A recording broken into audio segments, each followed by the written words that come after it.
It's day 12 of designing a Pokopia Cloud Island in 30 days. Yesterday, we built that. That entire tower, we built that. It took a very long time. Today, we'll be doing maybe a few smaller projects. As you can see before me, I have a couple more empty plots. We have quite a few. I've already decided this is going to be a park, and over here, we have one more before we kind of get to the outskirts of town. Now, just because we reach the end of having plots to put things in does not mean we've reached the end of building out the city. I can imagine putting some stuff around the outside of the town as well, but I haven't really thought that far ahead yet. Right now, I'm focused on these other plots, these three right here. What are we going to do with these three spots? Well, my thought was to try some prefab buildings. Maybe not too many, maybe a couple. And the one I thought I would use for this area would be the city house kit, which of course requires us to get level 6 on our environment level. It's currently almost level 6. So that does bring me to the other thing I wanted to do today, which was work on that environment level. And one of the ways we can work on that is just by making some more habitats and spawning in some more Pokemon. Now, as for my habitats, I've been putting them all out there. That's kind of where everything started. And I just have a smattering of habitats just randomly strewn across the lands, which is fine. It's a fine way to do it at first, but we do need to kind of move some Pokemon into some new homes to free up some of that space. And it also brings me to some second guessing myself when it comes to the actual use of these plots in the city versus what I'm going to do with that area permanently, because I'm not just going to leave it as a bunch of habitats. I want to do something out there too. So if you're thinking, oh good, Dan has a plan today, he actually started recording with a lot of really solid plans in mind. Well, I don't know where you're getting that idea from. Overall, I'm just kind of giving you the thoughts in my head, and I'm along for the ride just like the rest of you. Okay, so we are going to start making some more of these habitats to just get more Pokemon spawned in. We need more opportunities for Pokemon to spawn. So that's what I'm focused on right now. So the way I like to do mass habitat spam is I like to just go down the list of habitats and just kind of stare at them, see what items I kind of need and don't need. And then, yeah, literally we're going to spam this stuff down. So getting a gravestone down will be good so I can get this habitat going. We need to grab some hedges so I can get this habitat going. Planting beans in this kind of arrangement would be a good way to get three other Pokemon. And from there, it's just a matter of making those things, putting them in my pockets, and then we're going to go out there and start spamming. I mentioned moving some Pokemon into homes before we put down the habitats, but I think it'd actually be better to put down the habitats first because it's going to take a while for stuff to spawn, and I got room back here. It's not a big deal. Putting Pokemon into various homes, though, is going to take some time. I got to decorate those homes. I do need to decorate them in a way that'll make those Pokemon happy as well. I think doing this combination of two things should raise our environment level quite a bit, maybe even more than just one level. We'll see. But yeah, let's get started. I have so many different items on me for just a handful of early game habitats. It's kind of wild because it's not even going to be a fraction of the habitats you can make. And yet, I mean, I have all this stuff, and all of this can be put together in different combinations to form different habitats. Like just gravestones alone, there's a couple different ones. So there's the one I just made, and then there's this one where we take these candles, which I need to have somebody light, and we put them on either side of the gravestone like this. Slap down a plate and a Lepa berry, and this is gonna be some different Pokemon that can spawn once I light the candles. Of course, literally just having 8 flowers like this was a habitat, and I probably need several of these. I think a lot of Pokemon spawn with this configuration, but let's just do the one for now. There was one where you put down a couple of different hedges. By the way, I wouldn't call these hedges, I would call these shrubs, because there are boxy looking hedge items, and I'm always so confused. But those are considered hedges for some reason. I don't know why. Anyway, there's the one where you put down a cart and then you throw a couple crates on top. This is a few different Pokemon, some of which I think we already have. There's the one that we can put down for Shellos, which is just that. Oh, look, here's somebody spawning right now. I'm hoping for Combee here. Yes. All right, finally. And that got our environment level up. That was fast. All right, I literally spawned one Pokemon. Okay, well, I'm gonna keep putting down habitats for a bit, and then I will go over there and reap the rewards. I just found Hitmonchan sparring with this punching bag. I'm gonna go ahead and steal one of these for this habitat over here, where I need to have 8 green beans all together. And I figure this is temporary. Oh, looks like we're getting one of Cubone or Marowak here. Perfect, we got Cubone. Gonna have Flareon light these candles here. And one thing to note about these habitats is that quite a few of them can spawn multiple Pokemon, so it's important to let Pokemon end up living somewhere else so I can keep these habitats up until they've spawned everybody that they can spawn. Like this one can do 2 different Pokemon. But again, I got to make some decisions about who I want living where, and I'm not quite there yet. Ooh, we got a trace of a Pokemon. Here we go. Oh, wow, interesting. Okay, so I guess Tangrowth can spawn with this particular arrangement. Of course, we already have Bulbasaur. I'm just kidding. In all seriousness, if there's Pokemon you don't want living near you, you know, you should just make them a place just for them. And, you know, we're going to work on that. Obviously, there's still many more habitats I can make right now, but let's go check out everything we just unlocked from getting level 6 and see how close we are to level 7. There it is. It's been forever. So we're just getting started with level 6, but you know, like I said, we moved some Pokemon into some different homes, some different housing arrangements, and I think we'll be doing pretty good. One thing I absolutely love about leveling up is that the entire time the game has been tracking everything I'm doing. So even though I wasn't able to get the money from these things earlier, it did save that for me. I didn't have to go back and place down 300 items just because it unlocked the ability for me to place down 300 items and collect 100 coins. So, wow. Tons of money waiting for me, which is awesome. And then in the shop, I can buy all kinds of new goodies. I'm looking for our city housing kits. I'm just going to buy one for now, and we're going to be putting this in somewhere. So as I've been thinking about it, here's my concern with putting houses in these plots over here. I feel like the city's going to look a bit lopsided because we have like big tall building, decently sized building, we got the museum, and then this entire side of the city is just going to be tiny little plots or tiny little houses in these little plots. I'm kind of wondering, just to like keep things a bit more balanced, if I need to make at least 1 or 2 more block buildings that are somewhat large in these spots and save the prefab houses for the outskirts of town, like over here. Like imagine if I put some city homes or something up here on this hill. Maybe we can take this hill and bring it closer to the road, and they could be like houses that are just outside the city. I think that might be a good way to balance things out, but just for giggles, we'll see how much space these things take up. And yeah, I was kind of hoping I could fit maybe houses back to back. And I think if I put them like right here, like this, maybe I could do that. But, okay, it's not great. I'm thinking this plot offers me the most opportunity in that regard. I can like put one here and then put one behind it over there, or I could have them facing each other or whatever. But do I want to do that is the question. I really don't know. The more I think about it, the more I think it would be fun to have the houses kind of on the outside, not completely surrounding the city with these or anything, but just a few extra houses to kind of like separate this big city from the rest of the area around it. Because it's not like I'm decorating every cube on this entire island, right? So I just put this down to just as a measuring tool, and I can see that it is centered with this plot, which means if I just bring this hill out a little bit, I can put this house on top of it and center it on this plot right here. And yeah, I think that'll look pretty good. I just need to go get some dirt so I can like fill this in. I know this risks looking way too uniform, but if you were hoping for something natural, I'm sorry. I think that ship has officially sailed with this place. You know, it's fine. We're bringing out this hill. We're going to have some terrain variation at least. We're not going to go full, you know, flat earth on this place.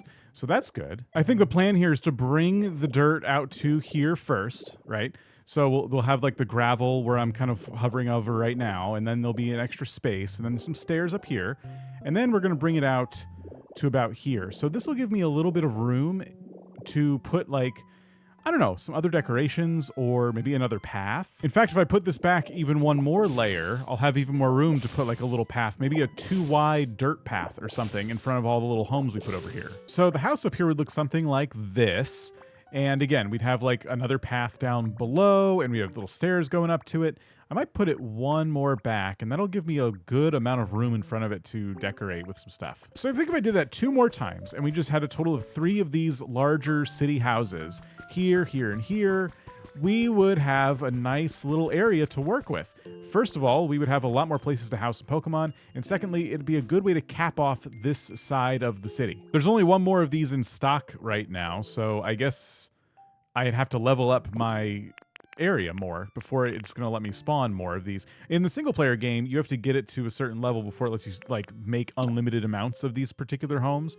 So, let's see what we can do with just 1 more. I want to see something real quick. I wanted to see about centering these homes along this path here. So imagine for a second that we have this path, this kind of like, I don't know, is this the main road? No, the main road's over 1, but still. imagine this is like the main road leading to these homes, this neighborhood over here. So we do this. We put down more blocks underneath. We add the stairs like this. Yes, this house has 3 blocks between it and this path. So we just take this house and move it the same distance. Oh my gosh, wait a minute. What's going on over here?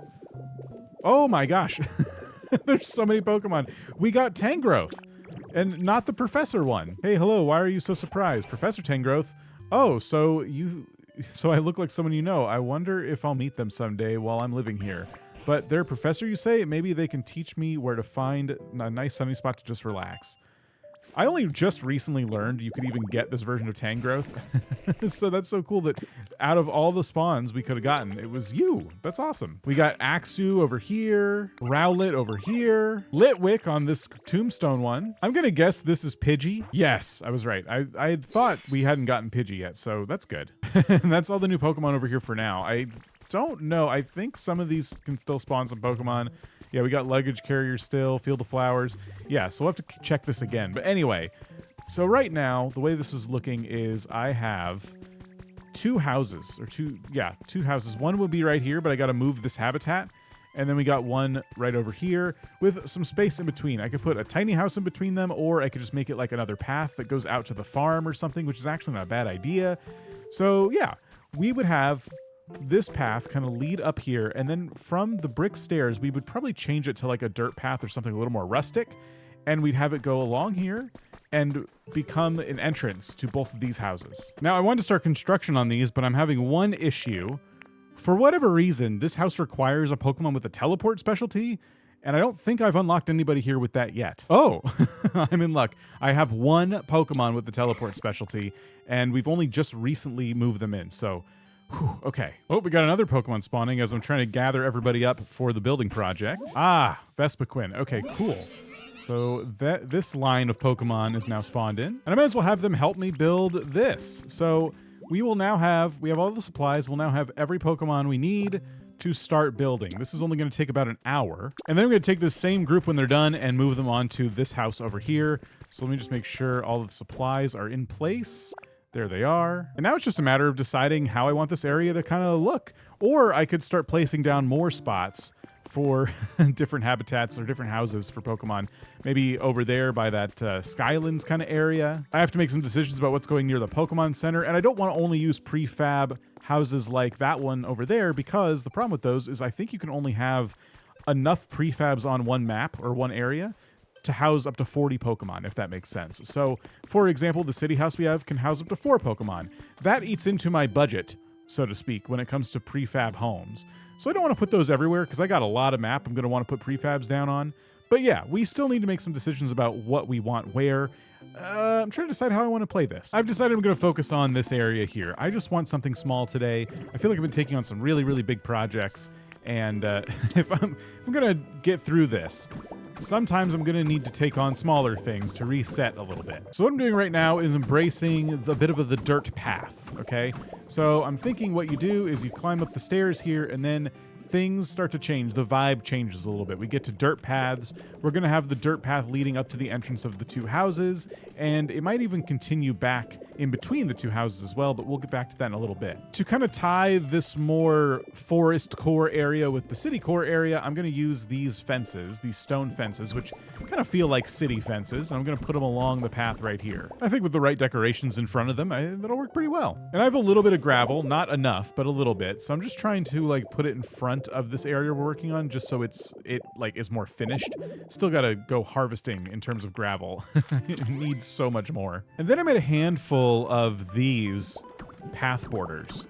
And I thought putting these along the dirt path would help solidify the fact that this is indeed a dirt path and not just an area that I forgot to pave over. I think combining these with the dirt path looks really nice. So here's what it looks like somewhat complete. Of course, I'm leaving some gaps here to remind myself to put the path going up to each house. I just can't remember exactly how wide the entrances are, and I don't feel like guessing right now.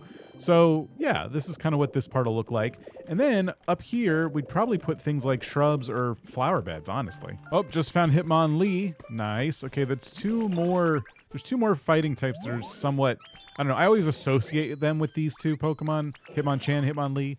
and they're pretty easy to get as well. I just haven't been able to. So like one of them requires a waterfall, but I wasn't able to make a waterfall. That's Tyrogue. So yeah, still a couple more fighting types, but I think it'd be fun to have all the fighting types living together and also having them live in the city too. It's nice to have them near trading stations because they all trade. So in my Skylands area, for example, in single player, I have Hitmonchan and Hitmonlee living right next to the Pokemon Center and a market, and they're always in there trading stuff. So that's kind of my plan for them. I wish I had a plan for all the Pokemon I'm spawning, but at least I have some of them figured out. Anyway, what we're working on right now is kind of like a pattern of items next to this fence, right? So I thought it'd be kind of cool to kind of test out flower beds, shrubs, and benches.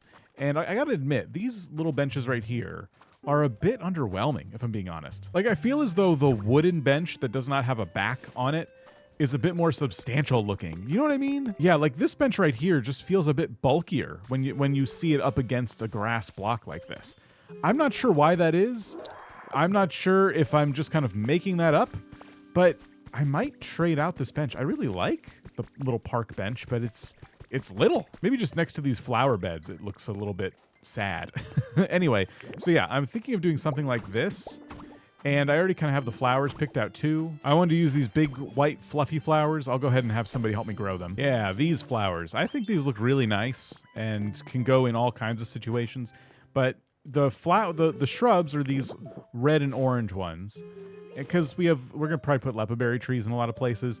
And then these white flowers will go along with the white fencing. It's all gonna look good. Let me swap out this bench that I don't like with a stone bench, actually. And yeah, something about this bench I just like better in this configuration. So there we go. We have that, and I'm gonna do that, I guess, if I can fit it one more time. I might have to do a little bit of terraforming, but I think I can do it. Shrub, bench, and then another shrub right here. And then, ooh, you know what? I think I have the perfect amount of space. 3 more flower beds, just like that. I have to make more, but you get the idea. Yeah, it goes right to the edge of our current path. So that was my idea for just something alongside the path here to kind of, again, tie all these areas together. This side is not lining up as nicely as that side did, but it actually lines up okay. If I stop the flower beds right there, they're right on the edge of this path, and this is a path that may go up still, like past where Smeargle's standing. It may not as well. It could just stop there, and that'd be totally fine. But yeah, after measuring it all out, I'm pretty happy with it. This is gonna look awesome. Now I just have to figure out what I'm gonna do in this area right here. I have to do something kind of similar, I guess. As for our environment level, we're making some pretty decent progress. I'm going to do some checking in the background now to see which Pokemon we might want to move into some homes today, because that's going to push things forward quite a bit, as long as I do it right. In order to properly house Pokemon, though, we need a place to put them. So I should probably work on the building we built yesterday. And this is like a thing I've been doing, right? I will start a project. I'll finish a good chunk of the project. You know, I'll get it over a finish line. It gets to a good checkpoint, and I take a break from it. I don't think there's anything wrong with that, but all of this stuff is connected, right, with what I'm trying to do. And so if I'm going to continue to take breaks from different projects, I'm going to keep running into this issue where I keep getting into chicken and egg situations. So this building needs power if I'm going to be able to like furnish it with lights and stuff, because Pokemon like bright habitats and things like that. And I'm not really providing them any of those things because, again, I'm not finishing my projects. So, I'm not saying I'm going to finish this building and decorate every room right now, but I do need to do more work on this to meet the goals I currently have. So let's start with the home for Hitmonchan and Hitmonlee. They like pretty much the same stuff. Exercise equipment, so maybe we could throw the punching bag in there. Fabric, stone, rounds. As long as we put bright lights in there and their punching bag, they'll probably be pretty happy. For stone stuff, I could put a stone bench, and then for fabric, I guess I could put a bed? Oh, right. Lights are a problem. I ran out of glass because of yesterday. Do I have any left over? Okay, fortunately I have 6 fluorescent lights left over, and that's what I'm looking for. That'll be enough. Hitmonchan is building right now, but I need to get them moved into their house. So I'm going to try to do that while this house is under construction. It's getting really close. It's almost done. It's funny that they'll still work on it while a Pokemon is like away from the job site. Oh, and another thing I've noticed, if you ever try to do this and they're on the roof of the house, you actually have to push them off of the roof. I'm not joking. Like, as funny as it is. literally to get Hitmonchan to see the new place. Just shove him off a roof. But all right, we'll go up to the, I want to say first floor, I guess the second floor. It depends on where you live, honestly. And we'll go into this first apartment here. And what I'm going to do is just cram all this stuff in here. So we're going to throw a light in the ceiling.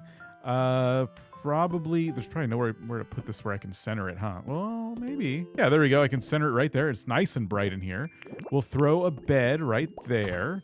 We'll throw their punching bag right here, I guess. And I was going to put a stone table and a stone bench, but it would be really cramped in here, so I'm just going to do that.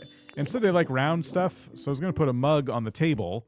But as you can see, there is no table, so I can't put the mug down, not even the windowsill. Weirdly enough, I actually think going for a smaller bed and giving them the table and the bench is a better bet because it means I can fit a lot more stuff in here. By a lot more, I mean one thing, but still for them, that's a lot. That's like, what, 25% of the things they'll own? So yeah, this iron bed right here looks good. If I really wanted to, I could even throw a nightstand right here and they'd still have room to walk around a little bit, but there it is. I think I want the punching bag actually in this corner over here, just kind of like at the foot of the bed, kind of like that. Yeah, I think this is good. So I'm going to move them into here. They're now roommates and they live really close to our, I don't know, commerce district, trade district. I have no idea, but they got a great view and they have, I think, everything they would want. So hopefully their happiness just improved. And another pair of Pokemon we could focus on are Trubbish and Garbodor. We could also get Coughing and Wheezing and put all 4 of them in one apartment because I think they all kind of like similar stuff. Humidity is going to be a tough one to crack, but garbage, containers, things like that, all very easy to get. The only difference, though, is that Coughing and Wheezing are going to like dark habitats. Trubbish and Garbodor, I don't know what I was trying to say there, like humid habitats. So maybe Coughing and Wheezing, when I make cave houses, maybe they live in those. I don't know. Getting the ideal habitat right has always been a bit of a challenge because bright I understand, but is dark just a house that doesn't have a light on inside? I mean, it's not like you can shove a black hole in their house if you're trying to make it darker, but you can definitely put lights on if you're trying to make it brighter. So I don't know. Let's just prepare a home for Trubbish and Garbodor, and we'll, hopefully they'll have some roommates in the future. The reason I'm focusing on these specific Pokemon right now is because they recycle, and our last 2 Pokemon trade. They trade things. I'm focusing on them because I don't necessarily need them to be like close at hand on a ground floor, but if they were to litter, like if they littered vines, for example, I don't want to put them in like a high rise. I want to be able to find them in more of a farm environment, for example, something like that. So that's why I'm trying to make sure the jobs that the Pokemon have are what I prioritize when it comes to moving Pokemon into these types of homes. Hopefully that makes some amount of sense. Really, like, trying to decide who should live where in itself is kind of a chore. I'm doing my best. Okay, this should be a pretty decent environment for Trubbish. I can even throw a light in here again. Oh, look at that, right to sleep. Probably the first time Trubbish has ever slept on a bed. And yeah, we got this in here for humidity, lots of trash in the corner, we're good. I'm gonna move Coughing where Trubbish was. And that is going to free up this particular habitat for either Wheezing or Garbodor to move in. And that's what we need. We just need to get this habitat used up and get all these Pokemon into proper dwellings. Oh, and right as I was finishing up over there, this house popped up right in front of me, ready to go. So, okay, I have to make sure I do this and then gather up all these Pokemon again to move them to the next project. But here we go. The big reveal. There it is. Okay, I'm excited to put the path in front of this too and see how nice we can make this look. But there we go. We got that. And now very quickly run around and get every single one of them back on the job. All right, fortunately, a lot of them were kind of lingering, talking to one another after the long day of work. And I was able to rope them into some overtime. They shouldn't have been slacking off. They shouldn't have been like hanging out in the parking lot when the day was done. They should have gone straight home to watch Netflix, but instead they're back to work. All right, our new path here is going to go underneath this house, and it's going to have to be 4 wide, going right under the doorstep, just like this. And we're going to have to put some stairs, just like this, and then some more path borders like so. What's kind of cool is they can go right next to the steps here of the house. I thought this spot would be reserved because of the little steps, but nope. It works. It's perfect. I will be dyeing it a different color but this looks really good. I'm really glad I decided to use these prefabs on the outside of town like this.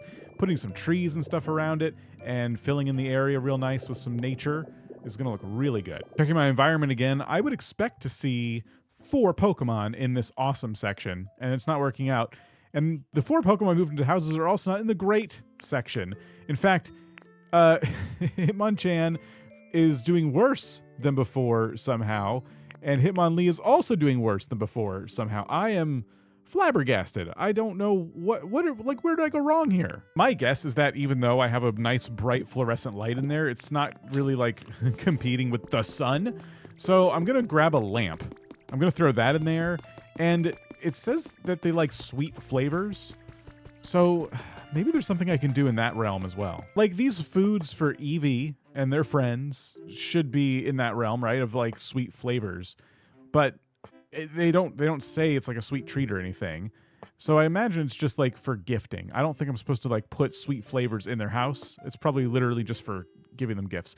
It's confusing. Let me just make a lamp. I'm gonna get a nice inoffensive plain lamp to put on their table. I'm gonna tuck it right here in the corner. It's gonna light up.